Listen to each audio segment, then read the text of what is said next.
Waalaikumsalam warahmatullahi wabarakatuh. Oke. Tema hari ini apa, Ustaz? Tema hari ini tentang keutamaan 10 hari pertama bulan Zulhijjah. Ya, untuk semuanya selamat mendengarkan ya. Silakan, Ustaz. Assalamualaikum warahmatullahi wabarakatuh. Alhamdulillahi wa kafa wa salatu wassalamu ala rasulihil mustafa wa ala alihi wa sahbihi wa wala. Ashadu an la ilaha illallah wahdahu la syarikalah wa ashadu anna muhammadan abduhu wa rasuluhu la nabiyya ba'dah. Allahumma salli ala sayyidina Muhammad wa ala alihi wa man tabi'ahum bi ihsan ila yaumiddin amma ba'd. Faya ayyuhal hadirun ittaqullaha haqqa tuqatih wa la tamutunna illa wa antum muslimun. Saudara-saudariku pendengar kuliah subuh rahimakumullah, alhamdulillah senantiasa kita bersyukur kepada Allah Subhanahu wa taala. Salawat dan salam semoga senantiasa tercurahkan kepada uswatun hasanah kita Nabi Muhammad sallallahu alaihi wasallam, kepada keluarganya, sahabatnya dan pengikutnya yang setia dari awal hingga akhir zaman. Allahumma amin. Saudara-saudariku pendengar kuliah subuh rahimakumullah, hari ini kita telah memasuki hari ketiga awal bulan Zulhijjah. Allah Subhanahu wa ta'ala memberikan kesempatan kepada para hambanya untuk memanfaatkan bulan-bulan yang disebut bulan-bulan mulia, bulan-bulan yang dihormati, ashurul hurum, bulan-bulan haram. Saudara-saudariku rahimakumullah, dari 12 bulan yang ada dalam setahunnya, maka ada 4 bulan yang dihormati, bulan yang dimuliakan. Allah sendiri mengabarkannya, inda iddatas suhuri indallah isna asara sahron fi kitabillah yauma khalaqas samawati wal ard minha arba'atun hurum zalika dinul qayyim fala taslimu fihinna anfusakum. Di At-Taubah ayat 36 ini Allah menjelaskan sesungguhnya bilangan bulan di sisi Allah Subhanahu wa taala adalah 12 bulan. Itulah ketetapan Allah yang telah Allah tetapkan sejak Allah menciptakan langit dan bumi. Kemudian 4 di antara 12 bulan itu adalah bulan-bulan yang dihormati, yang dimuliakan, yang diagungkan oleh Allah Subhanahu wa taala. Zalika dinul qayyim, inilah ketetapan agama yang lurus. Kemudian fala taslimu fihinna anfusakum, janganlah dirimu menganiaya dirimu, berbuat zalim dan sebagainya pada bulan-bulan tersebut.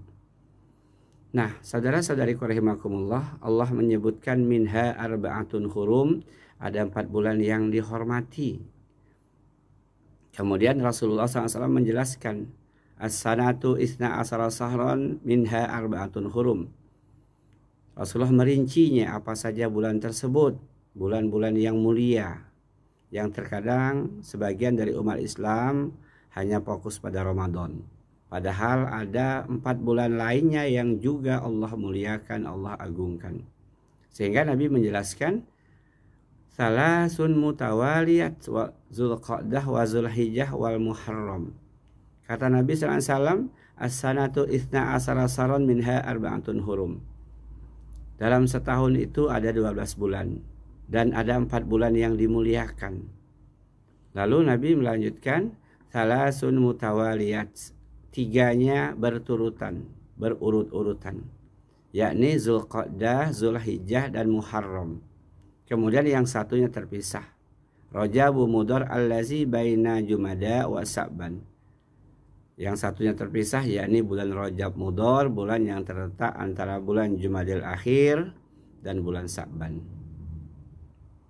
Saudara-saudariku pendengar kuliah subuh rahimakumullah, betapa mulianya bulan ini sehingga Zulhijjah merupakan bagian dari 4 bulan yang diutamakan, yang diagungkan, yang dihormati.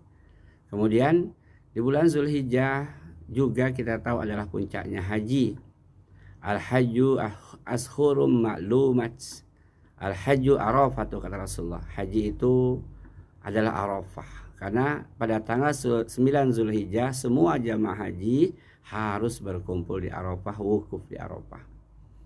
Kemudian Para ulama menjelaskan, di antaranya Al-Imam Al-Qurtubi menafsirkan pada 4 bulan yang haram ini bahwa ketika seseorang beramal solih di bulan ini maka pahalanya Allah lipat gandakan. Sebaliknya ketika seorang berbuat dosa maksiat maka azabnya Allah lebih keraskan karena ini bulan-bulan yang dihormati. Bahkan kaum kafir Quraisy terdahulu kalau mereka sedang berperang lalu tibalah pada 4 bulan ini maka peperangan dihentikan saking mereka menghormati 4 bulan yang mulia ini. Nah, saudara-saudariku rahimakumullah, Rasulullah menjelaskan bagaimana mulianya bulan ini terutama pada 10 hari pertama bulan Zulhijjah. Inilah hari-hari emas untuk meningkatkan kualitas dan kuantitas ibadah kita kepada Allah. Inilah hari-hari yang terbaik di muka bumi dibandingkan dengan kurang lebih 360 hari yang ada di muka bumi. Inilah bulan haram yang hari-harinya itu siangnya sejajar keutamaannya dengan 10 malam terakhir di bulan Ramadan. Begitulah para ulama kita menjelaskan. Berdasarkan tadi bahwa Allah Subhanahu wa taala menetapkan 4 bulan haram, Zulhijjah adalah bulannya haji. Kemudian juga Allah dalam Quran surah Al-Fajr bersumpah dengan nama-nama dengan hari-hari pada awal bulan Zulhijjah, wal fajr walayalin asr was-saf'i wal watr. Itu kalau ditafsirkan oleh para ulama, demi waktu fajar, waktu subuh, ada 2 maksud. 1 waktu subuh, waktu fajar tanggal 1 Zulhijjah atau waktu subuh tanggal 10 Zulhijjah. Walayalin ashr, demi 10 malam. Layala kalau kata para ulama itu jelaskan bukan hanya menyangkut malam tapi juga siangnya. Artinya demi 10 hari siang dan malam di awal Zulhijjah. Ketika Allah bersumpah dengan nama makhluknya yang namanya waktu, maka itu sesuatu yang sangat penting. Dan itu biasanya berkaitan dengan amal-amal yang diistimewakan pada waktu-waktu tersebut. Saudara-saudariku pendengar kuliah subuh rahimakumullah. Di antara kemuliaan, keutamaan, keagungan dari 10 hari pertama awal bulan Zulhijjah, Nabi menjelaskan, "Ma min yaumin al-amalus salih fiha ahabbu ilallah min hazihil ayyam, yakni ayyamal asri." Tidak ada hari-hari ketika seseorang beramal solih di dalamnya yang lebih Allah cintai daripada hari-hari ini, yakni 10 hari pertama bulan Zulhijjah. Maksudnya kata ulama hadis, tidak ada amal-amal solih yang dilaksanakan pada 10 hari pertama awal bulan Zulhijjah yang lebih besar pahalanya, yang lebih suci, yang lebih agung dibandingkan dengan hari-hari lainnya dari 360 hari yang ada selama setahun. Lalu sahabat bertanya karena penasaran alangkah hebatnya 10 hari itu. Sahabat bertanya kepada Rasulullah, "Ya Rasulullah, walal jihadu fi sabilillah?" Nabi menjawab, "Qala walal jihadu fi sabilillah." Sahabat bertanya, "Ya Rasulullah, apakah tidak mampu dikalahkan oleh orang yang berjihad fi sabilillah di luar 10 hari itu?" Maksudnya. Kata Nabi SAW, "Walal jihadu fi sabilillah," tidak akan mampu dikalahkan orang yang jihad fi sabilillah ketika seseorang beramal di 10 hari awal bulan Zulhijjah dengan amal-amal solih. Tentu di luar kewajiban sholat fardu ya, dan yang lain-lain. Nah, saudara-saudari rahimakumullah, lalu penasaranlah para sahabat sampai Nabi katakan tidak akan mampu dikalahkan oleh orang yang jihad fi sabilillah. Tapi sambungan hadis ini, illa rajulun kharaja bi nafsihi wa malihi falam yarji min zalika bi syai'. Kecuali kata Nabi SAW, ada pengecualian. Seseorang yang berjihad dengan dirinya, dengan jiwanya dan dengan seluruh hartanya. Kalau bahasa para ulama itu dijual asetnya, rumahnya, kendaraannya, kebunnya, usahanya, lalu beli belanja peralatan perang untuk berjihad, kemudian dia berangkat ke medan jihad, falam yarji min zalika bisyai, dan tidak ada yang kembali dari seluruh yang dia keluarkan. Hartanya habis, nyawanya melayang, mati syahid di medan jihad. Hanya itulah amalan yang mampu mengalahkan orang-orang yang beramal solih di 10 hari pertama awal bulan Zulhijjah. Maka saudara-saudariku rahimakumullah, jangan sampai kita sia-siakan. Inilah momen yang istimewa yang Allah siapkan kepada para hambanya untuk mendapatkan sebanyak mungkin pahala, untuk sebanyak mungkin mendapatkan ampunan dosa. Sehingga kalau kita paham 1 sampai 10 Zulhijjah, kalender itu kita lingkari. Kita pastikan kita akan meningkatkan kualitas ibadah kita dan juga meningkatkan kuantitasnya. Nah, pertanyaannya, saudara-saudariku rahimakumullah, amal-amal solih apa saja yang bisa kita lakukan yang dicontohkan Rasulullah SAW? Ulama mengurutkannya beda-beda, tapi maksudnya sama. Yang pertama adalah puasa sunnah. Kalau mampu puasa sunnahnya mulai dari tanggal 1 Zulhijjah kemarin sampai tanggal 9 Zulhijjah. Karena Rasulullah SAW yasumu fi Zulhijjah. Rasulullah SAW biasa berpuasa di awal bulan Zulhijjah 1 sampai 9. Kalau mampu puasa sunnah. Kalau nggak mampu, pilih hari-hari ganjilnya 1, 3, 5, 7, 9. Nggak mampu juga tanggal 8 dan tanggal 9, hari Tarwiyah dan hari Arafah. Nggak mampu juga jangan lolos. Paling tidak tanggal 9 Zulhijjah puasa Arafah. Dan tentu kita paham semua keutamaan dari puasa Arafah. Masya Allah ya. Puasa Arafah ini, siyamu yaumi Arafah, kata Rasulullah SAW, ahtasibu ala Allah azza wa jal yukafira sanatallati qablahu wa sanatallati ba'dahu. Apa kata Nabi kita SAW?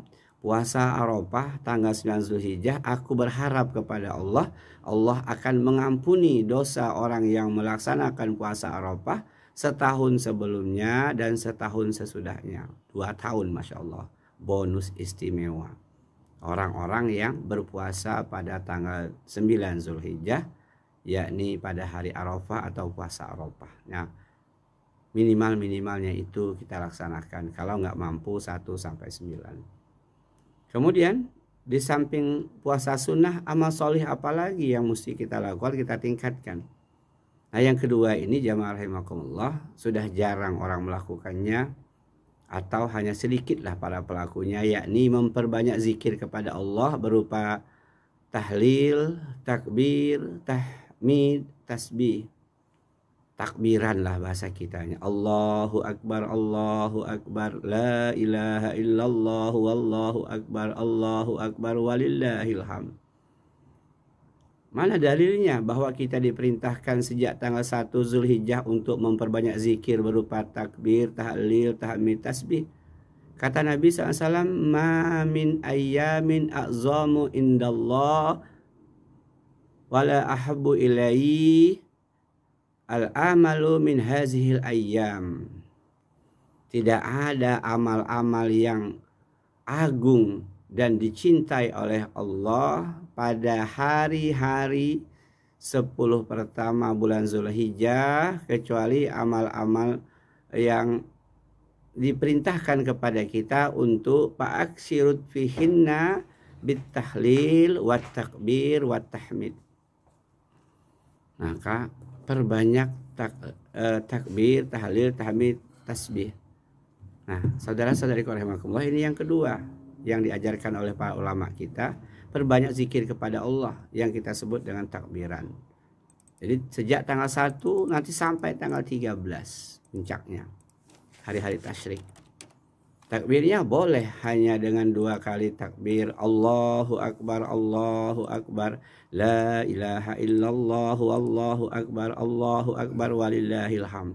Boleh 3 kali, Allahu Akbar, Allahu Akbar, Allahu Akbar, la ilaha illallah, Allahu Akbar, walillahil hamd. Namanya takbir muqayyad, yang tidak diikat oleh takbir mutlak, maaf, yang tidak diikat oleh waktu. Jadi bisa dilakukan sendiri-sendiri, mau ke ladang, ke kebun, mau kerja, ke kantor, mau ke pasar, memperbanyak zikir berupa takbir, tahlil, tahmid, dan tasbih. Nah, saudara-saudariku rahimakumullah, kemudian amal berikutnya apa yang bisa dilakukan? Yakni memperbanyak membaca Al-Quran, sedekah, silaturahim, kemudian sholat sunnah kita ditingkatkan, baik kuantitas, misalnya selama ini tahajudnya hanya 2 atau 4 rakaat plus witir, pastikan 10 malam Zulhijjah ini 11 rakaat tahajud dan witirnya. Kenapa? Ini hari-hari yang paling mulia, hari-hari yang istimewa. Baca Qur'annya biasanya mungkin semalam 1-2 lembar, di malam-malam bulan Zulhijjah, di siang harinya juga diusahakan lebih banyak dari biasanya, karena kita paham betul alangkah banyak keutamaan kemuliaan bulan Zulhijjah, khususnya di 10 hari pertamanya. Sedekah, perbanyak sedekahnya. Pastikan tiap hari bersedekah sesuai kemampuan kita. Kalau tidak mampu bersedekah dengan harta, bersedekah dengan tenaga, minimal bersedekah dengan senyum. Ketemu kawan senyum, wajah ceria, walaupun dompet tipis ya. Tetap ceria, tabassumuka fi wajhika lakas sadaqah, kata Nabi. Senyummu di hadapan saudaramu sedekah. Tentu ini sesama jenis ya, jangan senyum-senyum dengan lawan jenis, apalagi senyum-senyum dengan bini orang, nanti digebuk lakinya, nauzubillah. Nah, saudara-saudari rahimakumullah, selanjutnya tentu silaturahim, mengunjungi saudara-saudari kita yang punya hubungan kekerabatan. Jadi semua amal-amal sunnah itu pastikan di 10 hari pertama Zulhijjah ini betul-betul kita maksimalkan. Nah, karena waktu kita terbatas, demikian yang mudah-mudahan bermanfaat untuk kita untuk mengisi 10 hari pertama bulan Zulhijjah dengan amal-amal solih yang kita tingkatkan, yang kita perbanyak, yang kita kuatkan. Dan kita ingatkan kepada saudara-saudari kita yang lain alangkah mulianya 10 hari pertama bulan Zulhijjah. Wallahu a'lam bishawab. Kita kembali ke Mas Willy. Oke, baik, terima kasih Ustadz. Dan untuk semua yang sudah mendengarkan, boleh silahkan kita buka interaktif, kirim pertanyaan Anda di WhatsApp ya atau SMS. Ini ada pertanyaan. Ya, Assalamualaikum Ustadz. Ini saya hamba Allah yang ada di Kota Bumi yang mau bertanya Ustadz. Sampai tanggal berapa Ustadz Zulhijjah bulan ini Ustadz? Terima kasih. Waalaikumsalam warahmatullahi wabarakatuh. Kalau kita ikuti dari kalender yang menggunakan metode hisab, maka tanggal 1 Zulhijjahnya sejak tanggal 8 ya. Tanggal 10 ya Ustadz. Tanggal 8 Juni. Ya, tanggal 8 Juni itu sudah masuk 1 Zulhijjah. 8, 9, 10 jadi sampai dengan tanggal 17. Iya. Sampai dengan 17 hari Senin. Atau pertepatan ya hari raya Idul Adha ya. Oke. Iya. Baik. Jadi sampai dengan hari raya Idul Adha Senin tanggal 17 ya. Iya. Oke, kemudian ada lagi ini Ustadz. Ya, Mas Willy. Saya mau bertanya Ustadz. Iya, saya mau bertanya Ustadz, kalau berkurban kambing dan sapi Ustadz, nah ketentuannya itu seperti apa Ustadz? Terima kasih. Baik, jadi ini juga ada ibadah khusus di bulan Zulhijjah ya. Kalau tadi sifatnya umum. Kalau puasa sunnah kapanpun bisa kita lakukan, Senin, Kamis, Ayyamul Bid. Tapi ada 2 ibadah khusus di bulan Zulhijjah yang hanya sah, hanya boleh dilakukan di bulan Zulhijjah, yakni pertama haji, kedua kurban. Ini pertanyaan tentang kurban, Masya Allah. Kurban itu adalah ibadah tahunan, dilaksanakan setahun sekali bagi orang yang mampu, yang pondasinya adalah kepala keluarga. Jadi satu kepala keluarga itu kalau dia mau berkurban dengan 1 ekor kambing yang usia kambing itu di atas 1 tahun, minimal 1 tahun, maka itu sudah sah kurbannya, seluruh keluarganya mendapatkan pahala dari kurban tersebut. Itu kurban minimalis kalau bahasa saya. Kenapa? Dia hanya mampu 1 kambing untuk seluruh keluarganya. Tapi kalau mampu 10 kambing atau 100 kambing, Masya Allah Ustaz, banyak amat loh. Nabi Ibrahim alaihissalam ketika berkurban pernah dengan 100 ekor unta, 300 ekor sapi, dan 1000 ekor kambing. Bayangkan banyaknya, boleh. Jadi kurban itu nggak ada batasannya mau berapa ekor bagi sebuah keluarga. Kemudian kalau yang minimalis tadi, satu keluarga minimal 1 ekor kambing, 1 sapi boleh digotong, belanjanya, pembiayanya oleh maksimal 7 orang. Tapi kalau mampu ya 1 orang lebih afdol, lebih besar pahalanya. Jadi tidak mutlak harus 1 sapi itu digotong rame-rame, biaya pembeliannya 7 orang. Misalnya hanya ada 3 orang, bagus, hebat berarti. Kalau kita bandingkan dengan kurbannya Rasulullah dan Nabi Ibrahim ya masih jauh, tapi setidaknya kita sudah berusaha mengikuti sunnah Rasulullah. Nah kalau unta boleh digotong pembiayaannya oleh 10 orang maksimal. Itu maksimalnya 10, 11 nggak boleh, nggak sah kurbannya. Tapi kalau saya pengen berkurban unta 1 orang kepala keluarga untuk boleh, itu lebih afdol. Bahkan Rasulullah pada haji wada berkurban dengan 100 ekor unta. Itu sejarah menjelaskan kepada kita. Jadi yang kaitannya sah itu 1 kambing bisa digotong oleh 1 kepala keluarga, semua keluarganya mendapatkan pahala. Kemudian 1 ekor sapi maksimal digotong belanja pembiayaannya oleh 7 kepala keluarga. Kalaupun dia mau sendirian di rumahnya, saya motong sapi untuk keluarga saya 1, bagus. Orang-orang kaya itu sebenarnya jangankan 1 ekor sapi ya, Mas Willy, 10 ekor sapi juga mereka sanggup yang kaya itu. Ya, itu semua tentu makin banyak yang dia kurbankan dengan niat ikhlas karena Allah, makin besar pahalanya.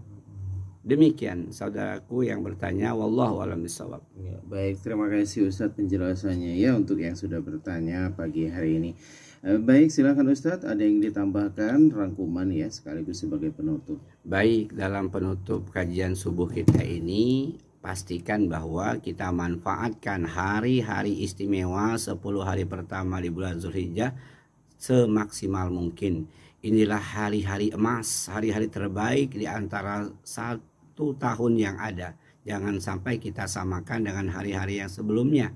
Kemudian yang kedua, ada ibadah-ibadah umum tadi yang bisa kita lakukan, kita tingkatkan. Dan ada ibadah khusus, amal soleh khususnya yakni haji dan kurban. Maka kepada orang-orang yang sudah dimampukan oleh Allah untuk berkurban, saya sarankan berkurbanlah, karena berkurban itu afdolnya dilaksanakan ketika kita masih hidup. Dan ini adalah amal tahunan, bukan sekali seumur hidup. Kemudian ini amal yang tidak ada kaitan dengan akikah ya. Itu 2 amal yang berbeda. Yang belum akikah silahkan berkurban, karena akikah tanggung jawab orang tua kita. Kemudian dalam berkurban ini laksanakanlah di tempat kita tinggal, di tempat kita berdomisili. Jangan dikirim kemana-mana, di kampung atau di luar tempat tinggal kita. Kecuali di tempat tinggal kita sudah sangat banyak yang berkurban. Kalau bahasa saya sudah nayah-nayah dagingnya, baru kita alihkan ke tempat lain. Tapi kalau nggak banyak ya tetap di tempat kita. Kemudian pastikan bahwa daging hewan kurban itu bisa dinikmati oleh sahibul kurban. Orang yang berkurban itu boleh sunnah menikmati daging hewan kurbannya maksimal 1/3 ya, nggak boleh lebih. Jadi jangan sampai ada orang berkurban kemudian diserahkan ke panitia kurban lalu dia nggak mendapatkan pembagian daging. Kata dengan alasan kan sudah diserahkan, ya nggak boleh, maksimal 1/3. Cuma jangan dia pilih-pilih ya. Kemudian pastikan juga ketika berkurban ini hadir di tempat pemotongan hewan kurban bagi sahibul kurban. Kalau mampu dia menyembelihnya, kalau nggak mampu dia hadir sambil zikir tadi, takbir, tahlil, tahmid, dan tasbih. Tentu masih banyak tentang fikih kurban lainnya, tapi ini saya tambahkan sedikit supaya man wajada sa'atan falam yudakhi fala yaqrabanna musallana. Sabda Nabi SAW, barang siapa yang diberikan keluasan rezeki mampu untuk berkurban tapi dia tidak mau berkurban, maka janganlah dia dekat-dekat dengan tempat sholat ini. Ancamannya keras jemaah. Maka berniatlah karena Allah untuk berkurban setiap tahun. Mudah-mudahan Allah berikan kemampuan kepada kita semua. Wallahu a'lam bishawab. Lebih kurang mohon maaf. Subhanakallahumma wa bihamdika ashhadu an la ilaha illa anta astaghfiruka wa atubu ilaik. Wassalamualaikum warahmatullahi wabarakatuh. Waalaikumsalam warahmatullahi wabarakatuh. Terima kasih.